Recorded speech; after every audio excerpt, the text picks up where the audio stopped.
I want to give a brief content warning before I start this episode. I'm going to discuss surgery, transphobia, and abusive relationships. If that's not something you feel like you can handle listening to right now, I won't blame you if you skip this one. Hello, my name is Amber, and this is You Look Like a Badger, a monthly podcast where I discuss queer cinema. It is officially Pride Month. I don't know about anyone else, but I'm having quite a terrible one. Just quite down about the world in general. We're having a heat wave in the UK right now. I'm uncomfortable and furious at the fact that I have to experience temperatures. So for Pride Month, I always pick a documentary. And I know that season 2 is dedicated to controversial / offensive cinema, right? But with my selection this month, I picked a film that pretty much nobody has seen, but the reason that I picked it is because of the person who is at the centre of it, who at the time was quite a controversial figure. And I wanted to use this man as a little bit of a case study for representing trans people on screen, and also just the culture of the late 2000s to the early 2010s, particularly when it comes to trans people. So, with all of those caveats out of the way, the film that I'm going to be discussing this month is Becoming Chaz. Growing up the way that I grew up, there wasn't anybody I could confide in about these feelings. I mean, it was a different time. It wasn't like today, so nobody would have understood it. But I just knew that I wanted to be a boy. I didn't know there was a name for it, or there was anything that could be done about it.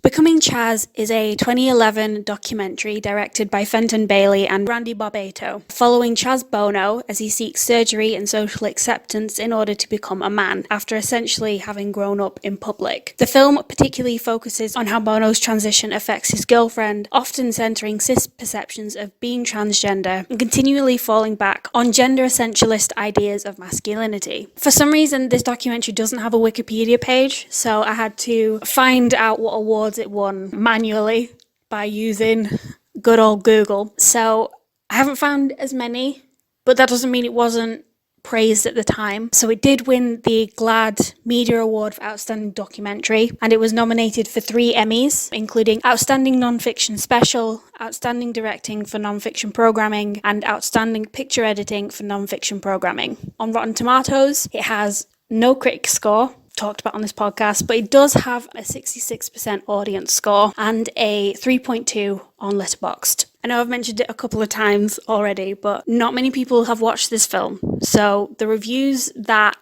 I've got from Letterboxd, they aren't as jokey or fun as maybe some of the other ones that I usually get, but there's some interesting perspectives in there.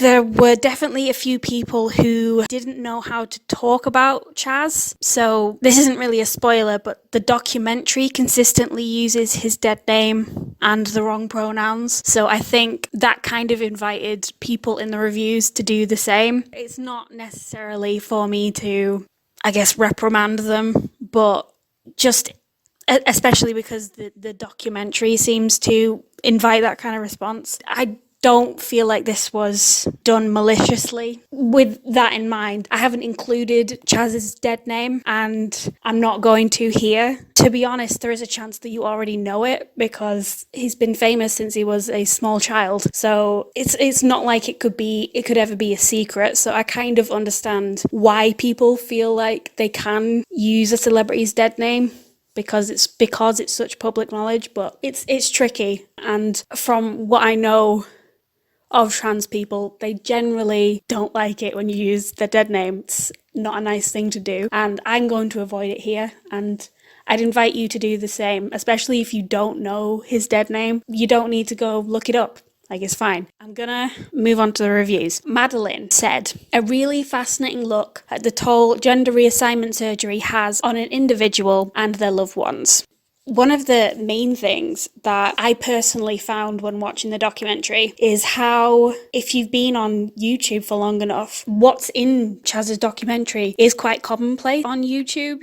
I know I've followed a few trans people who have been very candid about what surgeries they've had at their own discretion. It's definitely their own choice, but this seems to be like a guide for like younger trans people who want to know what's available to them and what the surgery would actually entail, because being trans in public is still quite a new thing, and it definitely was in 2011 when this film came out. So I think it's just really interesting how what's in this documentary was probably quite shocking for a lot of people, but it's a lot easier to get access to the kind of footage that's in the documentary on YouTube if you're looking for it. This next review is from Charming Potato, excellent name, and they say, more moving than I expected. Chaz comes across wise, reflective, brave and kind. Cher comes across as a well-meaning but a bit oblivious boomer. They find each other by the end. Yeah, I don't have much to say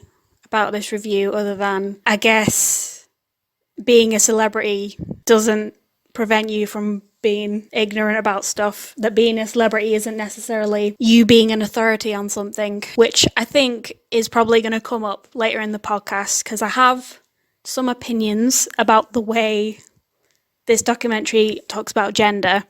And this last review is by Sasha, and they say something that I was very reluctantly thinking, especially throughout the latter half of the documentary, which was fascinating story, but Chaz comes across as kind of an asshole. Again, we'll get into it once I start doing my analysis. But yeah, it is kind of interesting that Chaz okayed this, because he doesn't come across that well for a lot of it, I'd say. We'll get into it. I am gonna give a spoiler warning. I personally don't know how you can spoil a documentary because I feel like a lot of this is probably public knowledge, and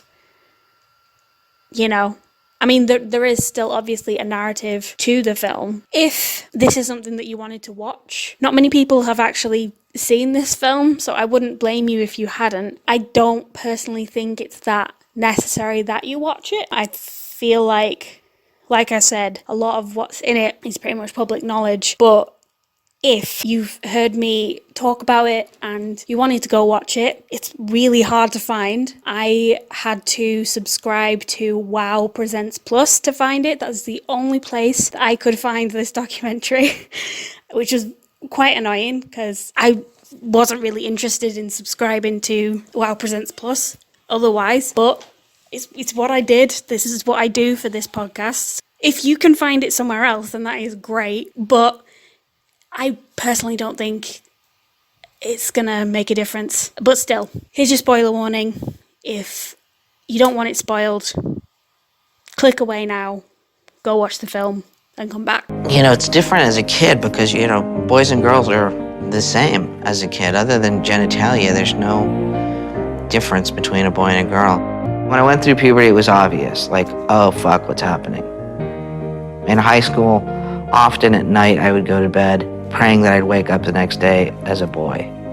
But, sex change never occurred to me at that point. I would like to discuss how this documentary is talking about trans people and what specifically it is using to talk about transness. I feel like I might have said this in my other Pride episode on the Queen. What we have to come to terms with in terms of the documentary genre is that a documentary is still somewhat fiction. Now, it is using real footage from real people who have all agreed to be there, but the filmmakers are presenting a specific version of the truth, often because they're trying to create a story that you would want to follow. Otherwise, you'd just be watching a long compilation of clips. And all films are just a long compilation of clips, but there's a specific order that they go in, there's a specific way that it's edited to create a story that is compelling. And all stories have conflict, and they usually have a thesis, something that the film is trying to convince you of whilst you're watching it. And it's gonna use the people in it to push you in that direction. Now, the big push for this film is the message of trans people are just like you and me. They're not strange and weird. They're not an abnormality. They're validated by science and doctors. Being trans is real and being trans is normal. Now, you might be like, what's wrong with that? But I think it really does stem from this whole like love is love activism that was quite present at this time, because there was still that push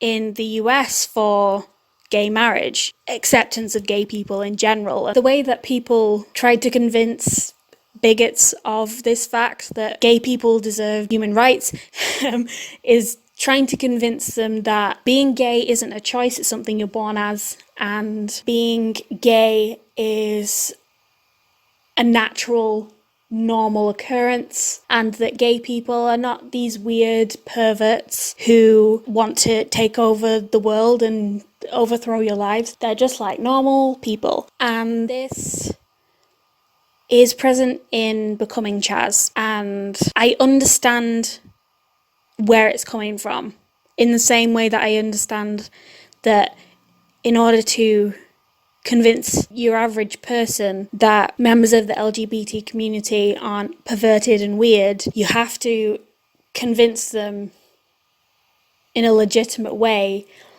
as in using doctors who can come on screen and convince the audience that this is a legitimate thing, it's not like an underground process, that there is nothing abnormal about being trans, and by extension there's nothing abnormal about Chaz being Chaz. Unfortunately, to do this you kind of have to sand down the edges of gender. You have to reinforce the gender binary, basically. You have to be like, Chaz is your average man. He does man things. He doesn't like gossiping. He prefers the friendships of men. He likes video games. He's stubborn and quick to anger like men naturally are. And the film doesn't do anything to challenge this, specifically because it's trying to get over that first hurdle of being trans isn't weird. And because it's spending all this time trying to convince its cis audience that being trans isn't weird, it can't challenge the rigidity of a gendered experience. So there's an interview that Chaz gave with PinkNews where he says that this film was intended for a mainstream audience, and it's specifically going off this public image that he already had. And I think I'm sympathetic to the trajectory that the film took, because I think a lot of the time Chaz has to spend the film combating his own public image, which has been in people's minds longer than the idea of him being a man has. He's constantly having to reaffirm his masculinity and, I guess, like, eschew any aberrations to this. So it feels like a film that is trying to convince you of something. At least the latter half does. I'd say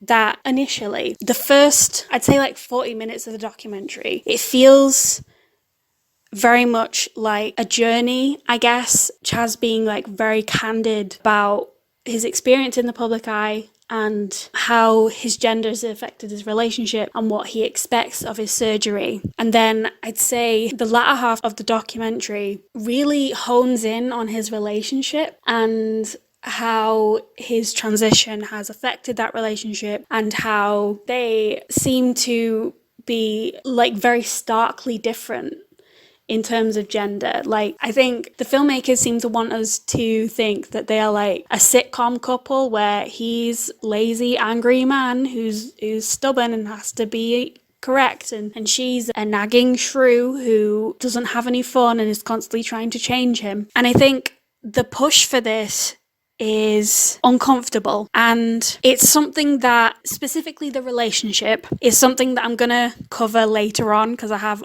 quite a bit to say, and I feel like I might have talked about it too much already, but we'll get back to the question. The documentary is giving you like a layman's guide to a very binary transition, I guess. And I think for 2011, this was probably the only language that like anybody had, not even just Chaz, but I think even doctors had of the trans experience. So I feel like I've been like very critical immediately. I don't want to think that I am like reprimanding Chaz for speaking about his own gender in a wrong way. That's absolutely not what I'm doing. I just think it's interesting that for a lot of it, it fails to feel very personal to Chaz. I think a lot of it comes across a bit too didactic, and specifically trying to not alienate its cis audience by showing them what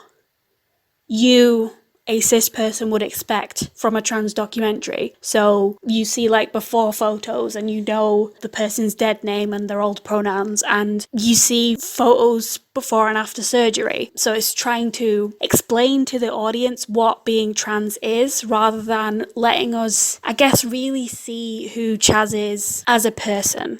You know, I think there are like flashes of this. Like I said, he plays video games with RuPaul at one point, which is really, really jarring. But yeah, I think it seemed to lull a lot, basically because it was trying to appear as comfortable to a cis audience as possible. And it got a bit dull after a while, if I was being honest, because it didn't ever challenge those gender essentialist views. But here's what I will say, okay? I think that for 2011, having like very candid footage of someone injecting their hormones, or talking about wearing a binder, or seeing the results of top surgery, I have to imagine that this isn't something that people would have seen really before. So having it on camera and having it be like a very like calm and almost like normal experience, like I wouldn't say that it was sensationalized really at all. I think there are moments that are like funny where Chaz practices stabbing his testosterone shot on an orange. There's a lot about it, and these were like my favorite moments of the documentary that felt very grounded. And there was like just moments of Chaz being a really compelling subject. I just kind of wish that Chaz as a person was the point, and not simply Chaz being trans being the focus. I know that I wasn't talking shit earlier, but I know that I was a bit cynical before in what I thought the director's intentions were of the film. But like with the very candid footage of what it's like to be a trans person and seek medical assistance for that, I think having interviews with doctors who like specialize in surgery specifically for trans people, again, is probably something that people just haven't been aware of. That it feels weird to say that we might take it for granted now, because in the current moment of 2023, trans rights are in massive danger. I think just having doctors be like really affirming and like knowledgeable about this subject. Like Chaz didn't ever appear to be like condescended to, or like they were trying to steer him away from this conclusion. They seem to respect his opinion of his own experience. And I think because both the doctors, Dr. Horowitz and Dr. Brownstein, kind of specialize in this specific area. And I liked how they spoke about transition as just a like life-saving surgery. I think one of them compared it to having diabetes. Like, you treat diabetes, you should also treat gender dysphoria. I don't actually think, and I can't fully remember, so I apologize if I'm wrong about this, I don't actually think the word dysphoria was used in the documentary ever. The like focus on treating someone with like life-saving surgery. Like validating being trans in that way is not something that I expected. It's a bit over 10 years ago, and we do kind of take for granted how far discussions of trans people have come, because I think I was just fully expecting it to be a lot worse. I think specifically because when I was researching Chaz Bono and the way that people were discussing him in the media around this time, it was really kind of objectifying, and obviously they dead named him a bunch, and they were constantly comparing him to his mom. I'll talk about Cher for a second, because we might as well. I think keeping Cher being kind of bigoted and ignorant about being trans, and also like other people in Chaz's family using the wrong pronouns or just like gendering him incorrectly. I think whilst it is painful to watch, I also believe that it's probably the most honest response. I'm not saying that your cis family members are inherently not going to understand your experience and are gonna dig their heels in and not gender you specifically, but I think the depiction of it taking some time to get used to feels quite honest. And whilst it does colour my opinion of Cher a bit differently, I appreciate it making the documentary feel human and not trying to like gloss over how people react to trans people and how like transphobia doesn't necessarily have to be hateful, but it can come from quite a stubborn and authoritative place, especially from people who have never had to reckon with their gender, especially not publicly. I do think that it's important to point out that Cher has since like changed the way that she talks about Chaz, and according to Chaz, she does get his pronouns right, but occasionally she will get mixed up and call him his brother's name, which is funny because my mum calls me my sister's name all the time, so I think that's just parents, they forget.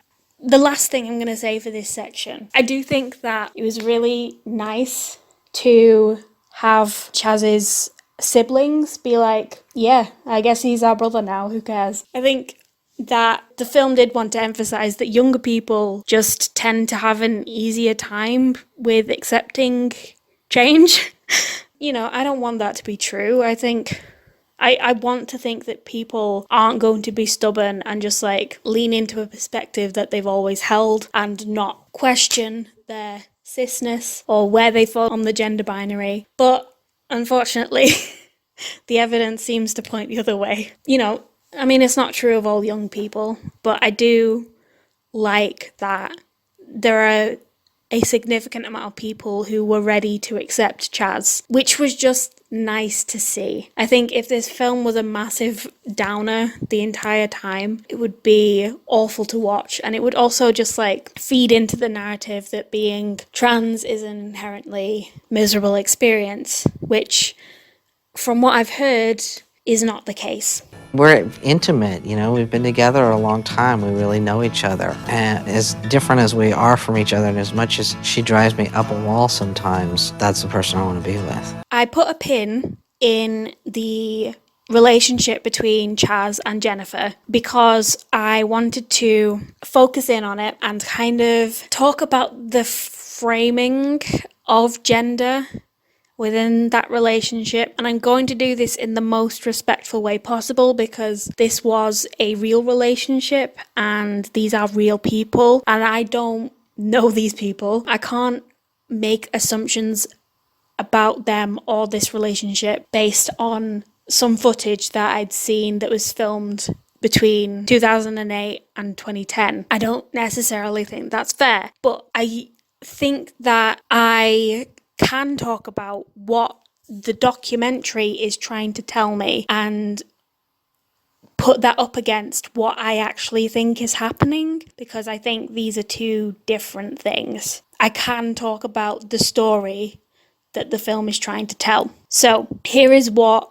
I personally think the filmmakers were going for. So They present this relationship that is quite loving and tender, and Jennifer is very supportive of Chaz going through this transition. And then once Chaz has had his top surgery and appears to be very regularly injecting testosterone, there seems to be a shift. As Chaz becomes more comfortable as a man, we see the strain this kind of has on the relationship. And what we're meant to infer, whether intentionally or accidentally, it doesn't necessarily matter, is that Chaz's transition was kind of a death sentence for this relationship.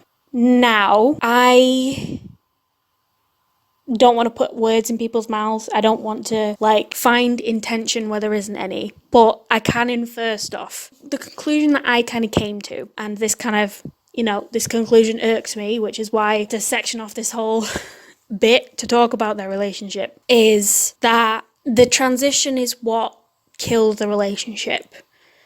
Therefore, the transition was a bad idea. Again, I can't know what the filmmakers were going for, but when the film chooses to center a loving relationship between two people, then intentionally edits it together so that there's this conflict at the center. There are very few conclusions that we can come to other than these two people were kind of torn apart by this journey. We have two things happening. Either Jennifer is an unsupportive partner and is not as progressive as she said that she was, or Chaz is selfish and destroying his relationship for his own needs and prioritizing them over the relationship. And I think that is a very clumsy way to put this documentary together, because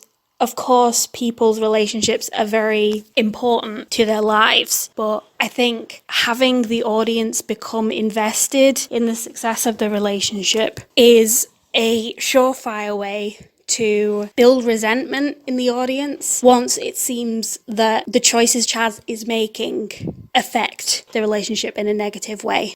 And I think along with this, the film pushes some very gender essentialist ideas. And I think, I talked about it a bit earlier, with the sitcom couple, but I think that their relationship is presented in very gendered terms. And I know that people are obviously allowed to talk about their own gender in whatever way they want.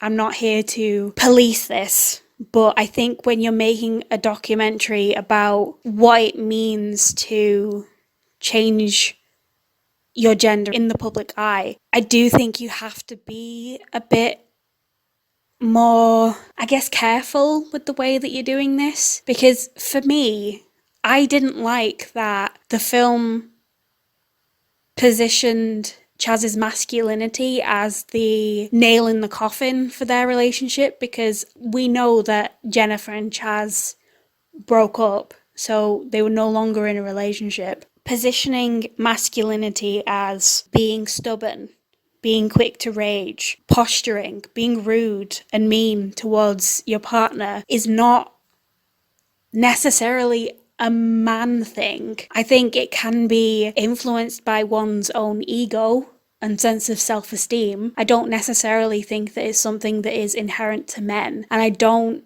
like that both Chaz and the documentary seem to conflate testosterone with being an arsehole. I think it's not fair to men. It's also just it paints gender in very strict terms, and it's also obscuring something that's kind of glaringly obvious at the center of this film, which is that Jenny and Chaz do not have a healthy relationship. They do not seem to deal with their problems, and I can't imagine this is helped by, having cameras in your face.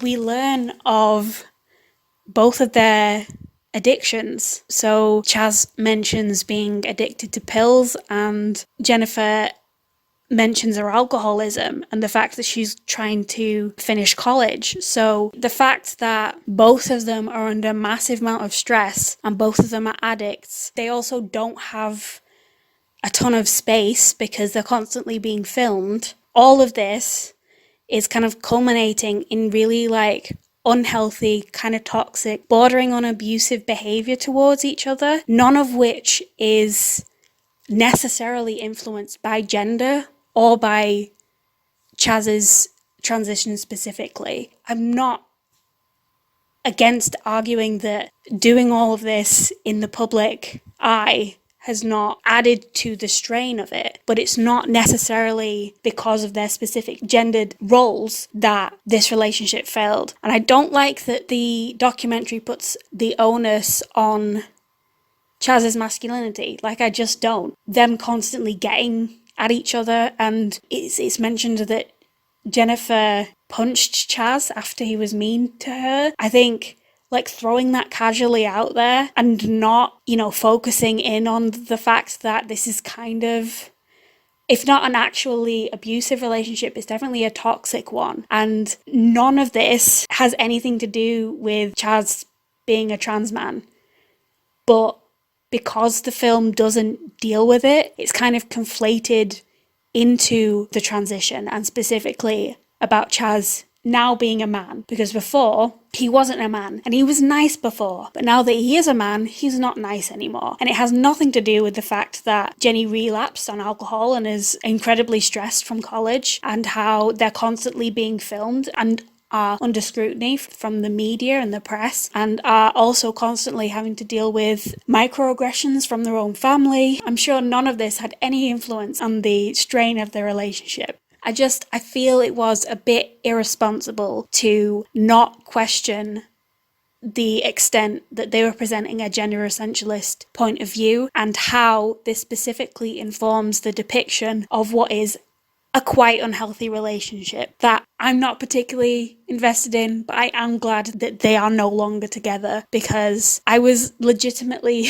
concerned about them towards the end of the film. And I don't feel like the film addressed it because it wanted a happy ending, because it was trying to convince its cis audience to get on board with trans people and not to rock their boat too much. And because of that, it kind of fails to interrogate what it's depicting. And that was frustrating to watch, because I feel like this could have been a really good and interesting documentary that was kind of incisive. Does the film look like a badger? I feel like that having a documentary from quite a controversial point in history where being a trans man in public was just not heard of is significant, I think that Chaz Bono is still one of the most famous trans men, at least that people could think of. I'll put it this way, if my mum knows the name of a trans person, then they've definitely made it, they've made the big time. So I think just like having something from his perspective was good and significant. And I am ultimately glad that this film exists. I think it is transgressive in how it talks candidly about transitioning and what specifically goes into it. I do also think that in places it's quite dated. The focus on the relationship as like a point of conflict puts the film in very gender essentialist terms, and the lack of acknowledgement that the relationship at the centre is quite unhealthy only kind of furthers this point of view. Would you like some recommendations for Pride Month? Because I've got some, so you're getting them anyway. The first recommendation that I'm going to give is a film called Joy Child. It's a short film that is just the sweetest thing. I think it's kind of essential to watch, especially in this current moment. So it's basically a film of a trans child talking to their parents about the experience of coming out as quite a young person and what that means to them. And it's so candid and just gentle, and something that a lot of people need to hear right now about the autonomy of children and just like what it means to realize something about yourself before the adults in your life can tell you what the truth is meant to be. The second recommendation that I give is a film that I think is on Netflix, but I can't remember. It's also a short film, and it's called The Dream Life of Georgie Stone. It's a candid look at a teen activist called Georgie Stone, showing moments from her transition, intercut with her various contributions to the improvement of trans rights. My recommendations are basically for trans people talking about themselves. This isn't something that I'd normally do, but it is something that I felt quite passionate about, particularly because I've seen a lot more transphobia around, which is just like really disheartening to see and hear during Pride Month. The trans hate has amped up. So what I want to do is put some resources in the description, basically because there is a chance that someone is listening and that someone needs help from some people who can understand their experience. So I'm going to put some stuff in the description, and if this affects you personally, or you know someone who's trans and you want to educate yourself about their experience, then have a look at those. I'm also going to put a link to the Trans Law Centre, who are always looking for donations, so I'd really recommend if you could, on my behalf, donate some money their way. I want to thank you for listening. I should be doing my next episode in July on queer fantasy movies. If you'd like to stay updated, please make sure to follow me on Twitter @LikeABadgerPod. You can follow me on Spotify, YouTube, and on TikTok for full episodes and teasers. If you'd like to see more of my work, you can find my writing at ambercanwalk.com. All of my sources are in the description. Thank you again for listening, and I hope to see you again in July. Bye!